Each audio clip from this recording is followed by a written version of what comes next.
Hello viewers, இன்னைக்கு நம்ம பார்க்க போறது ஒன் பீஸ் எபிசோட் 795 பார்ட் 1.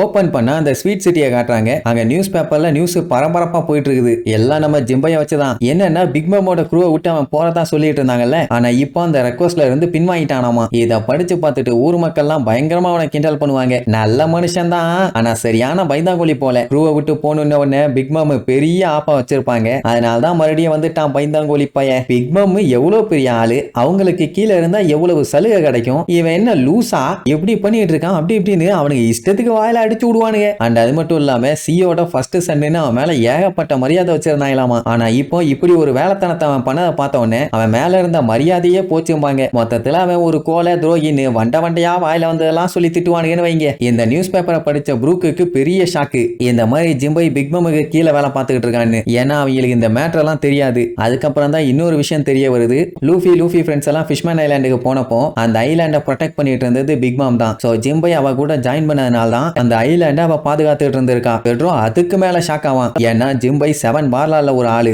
அவன் பிக் மாமுக்கு கீழே சபார்டினேட்டா வேலை பார்த்தாங்கிறத நம்பவே முடியல. ஜிம்பை பத்தி நம்ம ஆளுக்கு எவ்வளவு தெரியும். ஏன் அவங்க கூட சேர்ந்து தானே ஏகப்பட்ட பஞ்சாயத்தை சால்வ் பண்ணிருக்காங்க. அவனையே பெட்ரோ தெரியுமான்னு கேட்பான். Comedy piece. உடனே ஃபிஷ்மேன் ஐலாண்ட்ல நடந்த சம்பவத்தெல்லாம் கொஞ்சம் அள்ளி விட்டுட்டு ஜிம்பையை இவங்க க்ரூல வந்து ஜாயின் பண்ண சொன்னப்போ எனக்கு ஒரு கடமை இருக்குது, அதை முடிச்சுட்டு நான் கண்டிப்பா வந்து ஜாயின் பண்றேன்னு சொன்னால அந்த மேட்டர் பத்தியும் சொல்லுவான். அன்னைக்கு ஏன் நம்ம ஆளு குரூப்ல ஜாயின் பண்ணலனா பிக் மாமோட ஏதோ ஒரு டியூட்டியை அவன் ஃபுல்ஃபில் பண்ணும் தான் இவங்க கூட சேரல. ஆனா இந்த ஆர்டிகலை படிச்சு பார்க்கும்போது அந்த வேலையை அவனால செஞ்சு முடிக்க முடியுமானே தெரியலையே. மறுபடியும் இவங்களை பார்க்க வரமாட்டான் போலேன்னு ப்ரூக்கு கவலைப்படுவானா. அப்ப பெட்ரோ கூப்பிட்டு அங்க இருக்க ஜன்னல் எட்டி பார்க்க சொல்லுவான். அப்ப அங்க புட்டிங் நின்னுட்டு இருப்பா. அவன் அந்த டமகோ கிட்ட நான் முக்கியமான ஒரு இடத்துக்கு போகணும், என்னைய விடுங்கன்னு எவ்வளவோ கேட்டு பாப்பா. ஆனா அவன் விட மாட்டான். ஏன்னா கல்யாணத்துக்கு ட்ரெஸ் சூஸ் பண்ணும். அதை விட முக்கியமான மேட்டர் என்ன இருக்க போகுது. அதனால குழந்தை மாதிரி அடம் பிடிக்காம ஒழுங்கா ட்ரெஸ் பாருங்கன்னு சொல்லிட்டு ஏகப்பட்ட ட்ரெஸ்ஸஸ் வெரைட்டியா கொண்டு வந்து நீட்டுவாங்க. அவன் மேபி நம்ம ஆளுகளை பார்க்க போறதுக்காக தான் இப்படி சொல்லிட்டு இருக்காளோன்னு நான் நினைக்கிறேன். ஆனா தெரியல. அதுக்கப்புறம் அடுத்தடுத்து ட்ரெஸ் எல்லாம் வச்சு காமிச்சு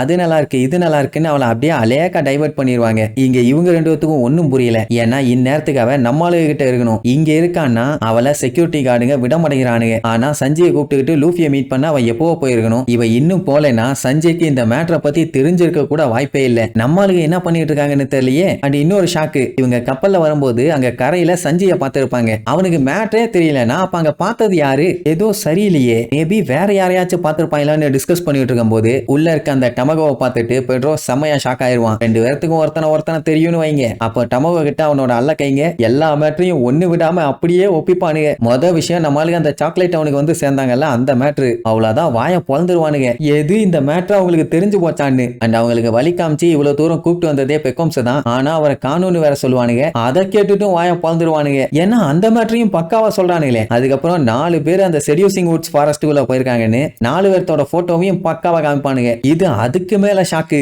இன்னும் 2 பேர் இங்கதான் வந்திருக்காங்களாமா, அவங்கள கண்டுபிடிக்கணும்னு வேற சொல்லுவாங்களா. அவ்வளவுதான் தூக்கி வாரி போடும். என்னங்கடா இது, என்ன நடக்குது இங்க? நம்ம போட்ட எல்லா பிளானையும் A to Z கூடவே உட்கார்ந்து கேட்ட மாதிரியே எல்லாத்தையும் சொல்றானுங்களே. என்ன கொஸ்டின் பேப்பர் ஏதாச்சும் லீக் பண்ணிட்டாங்களா? ஸ்டார்டிங்ல இருந்து எல்லாத்தையும் ஒண்ணு விடாம பக்காவா சொல்றானுங்க. ஐயோ நம்ம செத்தோன்னு சொல்லி மாத்தி புலம்ப ஆரம்பிச்சிருவாங்க. அந்த டைம் அங்க இருக்க ஃபிளார்ஸ் எல்லாம் நம்ம ஆளுகளை பாக்குற மாதிரி காட்டுவாங்க. அப்படின்னா அங்க இருக்க செடி கொடிகள் மரங்கள் தான் இவங்களை பத்தி எல்லா மேட்டரையும் அங்க சொல்லி இருக்குதுங்க. அப்ப பெட்ரோவோட போட்டோவை பார்த்தோன்னா அந்த டமகோ இவனை பத்தி எனக்கு நல்லா தெரியுங்கிற மாதிரி சொல்லுவான். அண்ட் அது மட்டும் இல்லாம இவனால எப்பவும் பஞ்சாயத்து தான். நீங்க போய் அந்த பெக்கோம்ஸை தேடுங்க. அந்த இளவெடுத்த நாய் உயிரோட இருந்தான்னா அவன் கூட பழகின ஃப்ரெண்ட்ஷிப்புக்காக பிக் மாம் கிட்ட போய் கெஞ்சி கெதறி அவனை மன்னிக்க சொல்லணும். அந்த நாயால எனக்கு எப்பவுமே பெரிய பஞ்சாயத்து தான் சொல்லிட்டு கேஷுவலா காஃபி குடிச்சிட்டு இருப்பான். இப்ப நம்மளுக்கு நிலைமை தான் ரொம்ப மோசம். இவனுங்க இங்க வந்திருக்கானுங்கன்னு தெரிஞ்சு போச்சு. ஏன் வந்திருக்கானுங்கன்னு தெரியறதுக்கு ரொம்ப நேரம் ஆகாது. ஆனா எப்படியும் கண்டுபிடிச்சிருவாங்க. அப்ப அந்த ஹோல் கேக் ஐலாண்ட்ல நார்த் ஈஸ்ட் கோஸ்ட்ல காமிக்கிறாங்க. ஏதோ ஒரு குழந்தை குவான்னு பயங்கரமா அழுதுகிட்டு இருக்குது.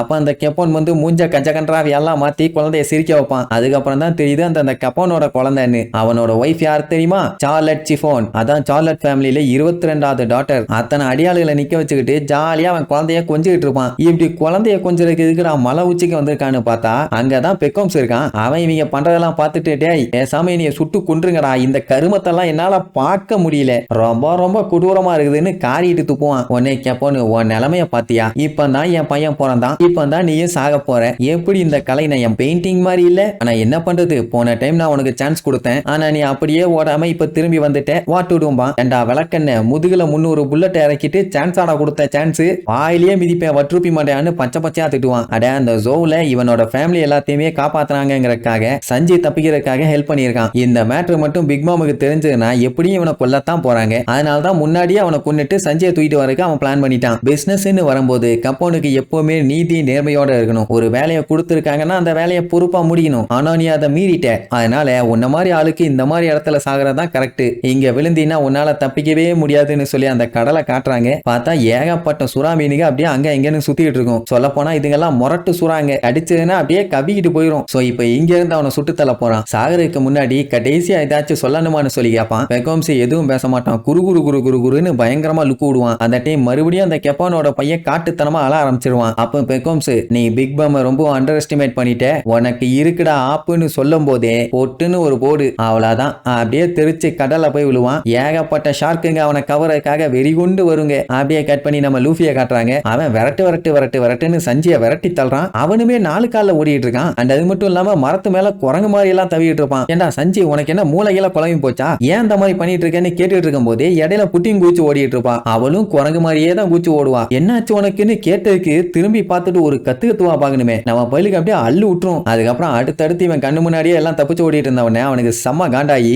அப்படியே அலேக்கா கையை நெட்டா மாத்தி ஃபர்ஸ்ட் நம்ம சஞ்சியை பிடிச்சிருவான். மாட்டின்டியா, இனிமேட்டு உன்னால தப்பிச்சு ஓட முடியாதுன்னு சொல்லி கையையும் காலையும் நல்லா இறுக்கி கட்டி போட்டுருவான். சஞ்சி எப்படி கத்துவான், பச்சை பச்சையா திட்டுவான் இந்த மாதிரிலாம் கட்டி போட்டா. ஆனா இந்த சஞ்சி வாய் திறந்து எதுவும் பேசாது, ஏன்னா அது சஞ்சியே இல்லையே. அப்ப திடீர்னு பார்த்தா ஆப்போசிட்ல இன்னொரு சஞ்சி வந்து உட்கார்ந்துகிட்டு இருப்பான். அதுவும் மூக்க குடைஞ்சிட்டு வந்து உட்கார்ந்துகிட்டு இருப்பான். என்னடா நடக்குது இங்க, மொத்தம் 2 சஞ்சியா, ஓ மை காட் அப்படின்ட்டு லூஃபி இப்ப ஒண்ணும் தெரியாம குழம்பி போய் காட்டு கத்துக்கிட்டு இருப்பான். சரி, இதுக்கப்புறம் அது யாரு என்ன எப்படி நம்மளுக்கு அந்த காட்டை விட்டு தப்பிச்சாங்கன்னு அடுத்தடுத்த எபிசோட்ல பார்க்கலாம். டாடா.